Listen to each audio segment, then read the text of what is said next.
Representing water ಬಂದು water element ಬಂದು kidney and urinary bladder ಇದು ರೆಪ್ರೆಸೆಂಟ್ ಮಾಡುತ್ತೆ.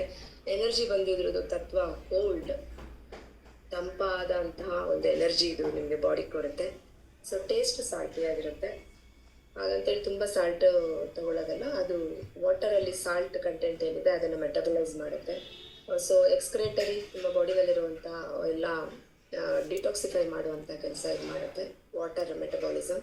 ಸ್ಕೆಲಿಟಲ್ ಸಿಸ್ಟಮ್, ಬೋನ್ ಸಿಸ್ಟಮ್ ನೋಡ್ಕೊಳ್ಳುತ್ತೆ, ನರ್ವಸ್ ಸಿಸ್ಟಮ್ ನೋಡ್ಕೊಳ್ಳುತ್ತೆ. ರಿಪ್ರೊಡಕ್ಟಿವ್ ಆರ್ಗ್ಯಾನ್ನಲ್ಲಿ ಏನೇ ತೊಂದರೆಗಳಾದರೂ, ನಿಮ್ಮ ನರ್ವಸ್ ಸಿಸ್ಟಮಲ್ಲಿ ಏನೇ ತೊಂದರೆಗಳಾದರೂ, ಸ್ಕೆಲಿಟನ್ ಬೋನಿಗೆ ಸಂಬಂಧಪಟ್ಟಂತೆ ಏನೇ ತೊಂದರೆಗಳಾದರೂ ನೀವು ಯೂರಿನರಿ ಬ್ಲಾಡರ್ ಮತ್ತು ಕಿಡ್ನಿನ ಟ್ರೀಟ್ ಮಾಡಬೇಕು.